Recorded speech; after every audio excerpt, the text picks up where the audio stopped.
cause I'm cool with it. For the spaceship, now I'm a space cadet. Big white mansion in my habitat. Aim light of stage like a laser.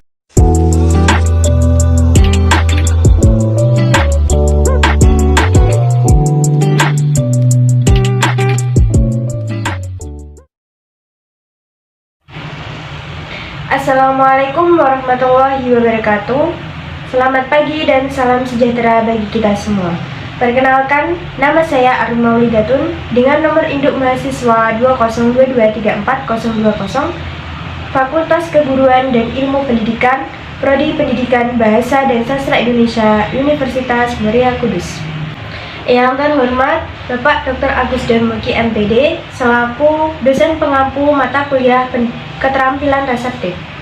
Pada kesempatan kali ini saya akan mereview sebuah novel yang berjudul Ayahku Bukan Pembohong karya dari Terelie. Novel Ayahku Bukan Pembohong karya Terelie diterbitkan pertama kali oleh penerbit PT Gramedia Pustaka Utama pada tahun 2011 dengan jumlah 304 halaman. Sebelum saya mereview novel Ayahku Bukan Pembohong, saya akan membacakan sinopsis cerita terlebih dahulu. Ayahku bukan pembohong. Kapan terakhir kali kita memeluk ayah kita, menatap wajahnya, lantas bilang kita sungguh sayang padanya? Kapan terakhir kali kita bercakap ringan, tertawa gelak, bercengkerama, lantas menyentuh rambut tangannya, bilang kita sungguh bangga padanya? Inilah kisah tentang seorang anak yang dibesarkan dengan dongeng-dongeng kesederhanaan hidup. Kesederhanaan yang justru membuat ia membenci ayahnya sendiri. Inilah kisah tentang hakikat kebahagiaan sejati. Jika kalian tidak menemukan rumus itu di novel ini, tidak ada lagi cara terbaik untuk menjelaskannya. Mulailah membaca novel ini dengan hati lapang, dan saat tiba di halaman terakhir, berlarilah secepat mungkin menemui ayah kita sebelum semuanya terlambat dan kita tidak pernah sempat mengatakannya. Novel Ayahku Bukan Pembohong menceritakan tentang seorang anak yang bernama Dam. Ia dibesarkan ayahnya dengan berbagai cerita dongeng. Ayahnya sangat suka menceritakan kisah-kisah petualangan semasa kecil yang terdengar seperti dongeng, namun itu nyata. Seperti Sang Kapten, Penguasa Angin, Lembah Bukara, Danau Para Sufi, Si Raja Tidur, dan lain-lain. Semenjak kecil, Dam selalu mempercayai kisah-kisah yang diceritakan oleh ayahnya. Walaupun secara nalar, cerita tersebut terdengar seperti dongeng, mengingat tokoh-tokoh dan tempat yang diceritakan belum pernah terdengar. Dam merupakan salah satu penggemar Sang Kapten yang merupakan sahabat sang ayah.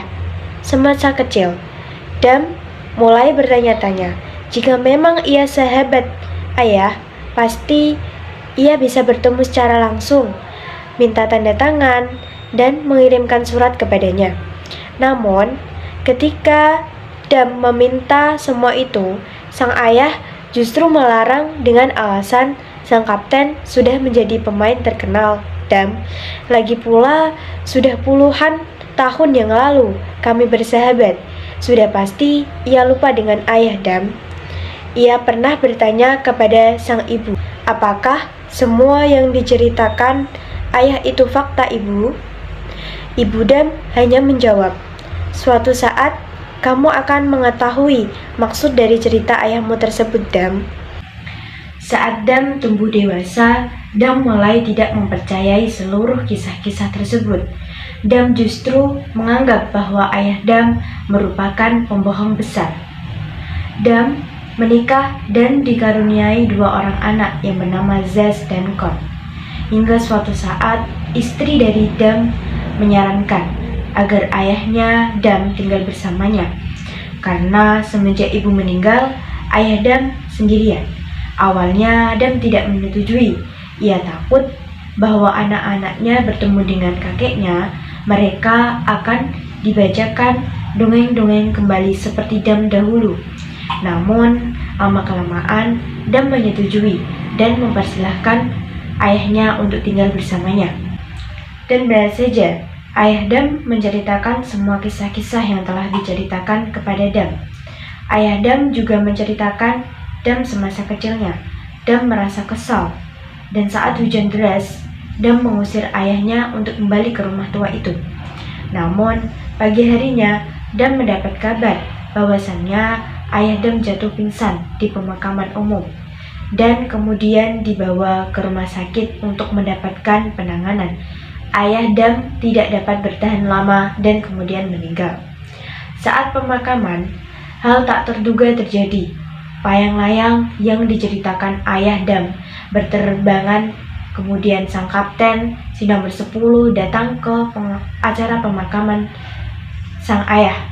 Sang kapten bertemu dengan Zez dan Kon dan menceritakan bahwa kakeknya pernah bercerita tentang Zez dan Kon. Sang kapten juga bilang kepada Adam bahwa ayahnya adalah orang yang baik dan pernah menjadi sahabatnya puluhan tahun lalu. Tidak hanya itu, ayah Adam sangat berjasa dalam hidup sang kapten. Seketika, Adam merasa sedih dan menyesal. Ternyata, semua yang dikatakan ayah Adam tersebut adalah nyata dan benar adanya. Ayahnya bukanlah pembohong. Amanat yang kita dapatkan dari cerita Ayahku Bukan Pembohong adalah, sekalipun ayah kita berbohong, itu tidak selamanya berbohong. Dia berbohong agar membuat kita menjadi semangat lagi. Kita harus melihat sisi positif maupun selain kebohongan tersebut. Selagi ayah kita masih ada, sayangi dan hargailah dia. Sekian review yang dapat saya sampaikan. Kurang lebihnya, saya mohon maaf yang sebesar-besarnya. Wassalamualaikum warahmatullahi wabarakatuh.